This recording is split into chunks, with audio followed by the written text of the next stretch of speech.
Voilà, béni soit Dieu. Nous allons voir en 10 minutes, même pas, un petit conseil de ce qui concerne la vie chrétienne. Jésus. Parce qu'il est important de savoir, il y a un verset qui dit, ne vous bornez pas à écouter, mais mettez en pratique la parole de Dieu. Amen. Donc, ce que nous avons besoin, ce soir, le Seigneur, au travers de la réunion que nous avons eue, nous a parlé. Et c'est où nous sommes. C'est bon, hein? Si on dit que l'homme ne peut pas bénir, l'homme n'a pas la force, le pouvoir, la puissance de bénir. Parce que quand il y a la bénédiction qui descend, c'est Dieu qui bénit. Alors, pas de gloire pour l'homme, mais toute la gloire à Dieu. Quand nous écoutons la parole de Dieu, et je bénis Dieu de ce que ce soir notre frère a été l'instrument, et il nous a parlé. Et quand Dieu parle, quand Dieu s'adresse à un cœur, il y a un verset dans la parole de Dieu. Je me suis arrêté sur ce verset parce que ce verset disait: ils ont entendu la parole de Dieu, mais cela ne leur servit de rien.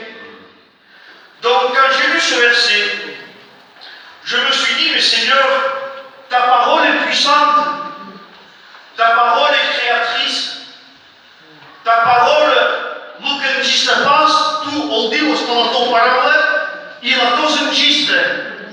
Ça se puissant, tu es puissant, tu es créateur. Alors Seigneur, comment se fait-il que ces gens-là, ils entendent dire la parole, mais la parole ne leur servit de rien? Parce que ces gens-là, tout simplement, ces gens-là se bornaient à écouter, mais ils n'arrivaient pas à mettre en pratique la parole de Dieu. Alors, la responsabilité que nous avons quand nous annonçons la parole de Dieu, c'est un ordre que Jésus a donné à ses disciples, et c'est un ordre qu'aujourd'hui, nous, serviteurs de Dieu, nous sommes sous cet ordre-là. Jésus a dit un jour à ses disciples: allez et faites de toutes les nations des disciples. Donc voilà l'intention que nous avons. C'est de pouvoir prêcher la parole de Dieu pour faire des disciples. Vous ne pourrez pas voir nous avons sur nos temps, il dit, nous avons fait notre réunion, nous avons fait une veillée, nous avons fait 2 prédications, et on les a gardées jusqu'à 11h30 du soir. Ce n'est pas l'intention, ce n'est pas le but. Le principal, c'est que tu saches où tu mets les pieds. Le principal, pour que tu puisses grandir, pour que tu puisses prospérer, pour que tu puisses aller de l'avant, parce qu'un disciple est obligé de marcher. Un disciple est obligé de marcher. Mais marcher comment? Un disciple ne marche pas n'importe comment. Un disciple, il se laisse conduire par la parole de Dieu. Et pour pouvoir se laisser conduire par la parole de Dieu, on a besoin de ne pas simplement écouter. Ces gens-là écoutaient, mais la parole de Dieu ne leur servit de rien. Pourquoi? On dit pourquoi? Parce que la semence, qui est la parole de Dieu, ne trouva pas de la foi dans leur cœur. La parole va pas se parfait à dins del cor. És per això que la paraula els va pas servir de res. Alors ce soir, j'aimerais donner une petite continuité à ce qui a été dit ce soir. Ce soir, le conseil de Dieu était de pouvoir veiller. Et moi, j'aimerais aller un peu plus plus loin, c'est le conseil de l'apôtre Paul qui a dit à son jeune Timothée, Liviu, veille. Veille parce qu'il y a beaucoup de gens qui prétendent annoncer la parole de Dieu, mais qui n'annoncent pas la vérité. Alors toi, tout doux, veille et garde le bon dépôt. Le bon dépôt. Diu pas le dépôt. Diu le bon dépôt. Guarda la semence, la bonne semence. Garde la parole de Dieu. Lisez Luc 8, verset 15. Ce qui est tombé dans la bonne terre, ce sont ceux qui, ayant entendu la parole avec un cœur honnête et bon, la retiennent et portent du fruit avec persévérance. Donc voilà ce qui nous intéresse ce soir. Nous avons écouté et nous écoutons la parole de Dieu. Mais la parole de Dieu, nous voulons la retenir. La voulons retenir. Nous avons dit le mot retenir.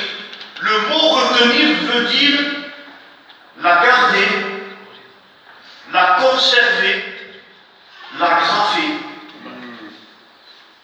Donc la parole, pour moi, je pense que si une parole venait, pour moi, je pense que la parole, pour ne pas que la parole soit une parole annoncée par Dieu, par l'Esprit, mais que ça ne soit qui ne porte pas aucun effet en nous, il faut que la parole, quand on l'écoute, on la retienne. Amen. Tenir menester de retenir la parole. Amen. Dans la guarda, de la préserver, de la conserver dans nos cœurs, de l'agrafer. Nous avons besoin de faire une implantation, enlever le corps de pierre à chose impouvant. Il enlève le corps de pierre et il met un corps de chair pour que nous puissions retenir la parole de Dieu. Je voudrais que ce soir vous puissiez comprendre que la vie chrétienne, pour qu'il y ait une amélioration, pour qu'il y ait un progrès, parce qu'il ne faut pas demeurer à la première étape. On ne peut pas se maintenir en restant qu'à la première étape. La première étape, c'est que nous avons écouté la bonne nouvelle. La première étape, c'est que nous avons compris que Dieu nous a aimés. La première étape, c'est que l'Esprit de Dieu et la parole de Dieu nous a permis de venir devant la croix. La première étape, c'est que nous avons vu Jésus-Christ par le moyen de la foi. Nous l'avons vu cloué à la croix du Calvaire pour payer la rançon de notre dette, la rançon du prix du rachat de nos âmes. Amen. Donc, les choses sont complexes. Mais regardons pour mes yeux. Podem pas quedar aquí. La vida chrétienne, il se passe que dans la crème, il sempre dit Seigneur, ton amour, Seigneur, ta grâce, Seigneur, ta miséricorde. Et je dis béni soit Dieu, et heureusement que Dieu est amour, que Dieu est grâce, que Dieu est miséricorde, sinon c'est rien persécuté. Mais quand nous avons rencontré la grâce de Dieu, après, quand là, on a mis des mesures, et comme il partageait mon frère, comme j'ai dit aux frères, quand nous sommes venus devant la croix, nous avons rencontré Jésus. Et là, nous avons demandé pardon, il a changé nos vies, et là, nous sommes passés derrière la croix. Et qu'est-ce qu'il y a derrière la croix? Qu'est-ce qu'il y a derrière la croix? À qui s'ouvre la vie chrétienne? À qui s'ouvre la marche de Dieu? À qui s'ouvre là, devant nous, il y a un chemin tracé par Jésus. Et nous avons besoin, comme le dit le verset, de suivre l'empreinte de ses pas. Donc après ça, on marche. Pour ne pas que là, à mon stade, de dire, biga la crème de Manipoto, il est au salve. Si tu veux te sauver, tu as besoin de venir à la croix. Il insiste, parce que c'est de venir à une fois que tu as été lavé, pardonné, purifié de tes péchés, après il y a une marche que sigues. Si la marche sigues passe, est-ce qu'il y a un problème? Il y a un problème.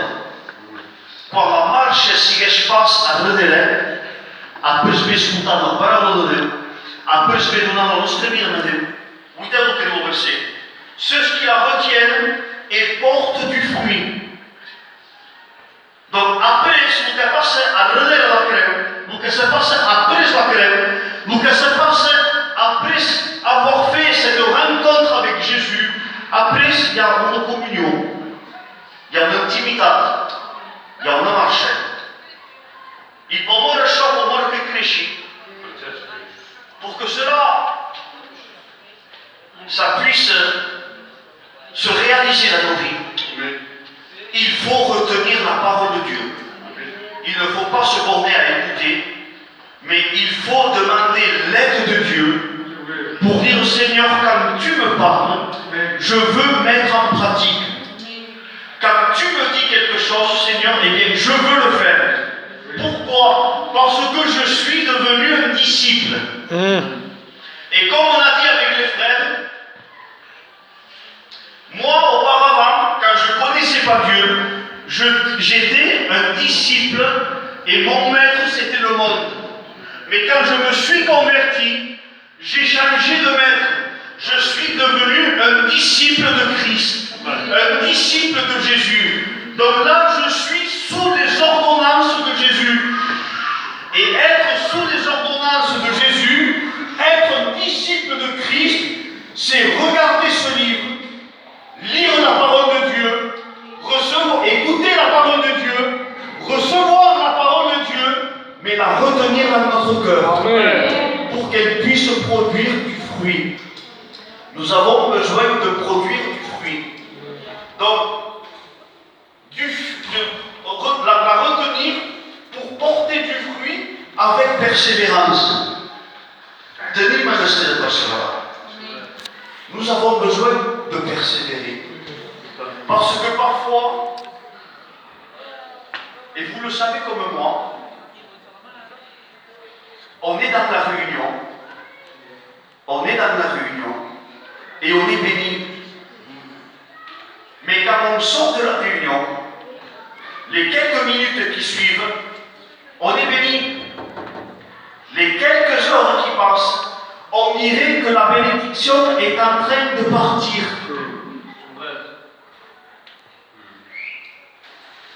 Pourquoi c'est pas ce choix?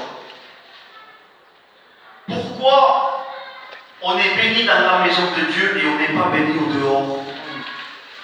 Pourquoi on est béni et on se réjouit d'écouter la parole de Dieu et on se réjouit d'être avec les frères, avec les sœurs, dans les chants des cantiques et on frappe des mains et on chante et on est béni et on se réjouit? Mais cette attitude-là, on dirait qu'on peut la trouver que dans la maison de Dieu.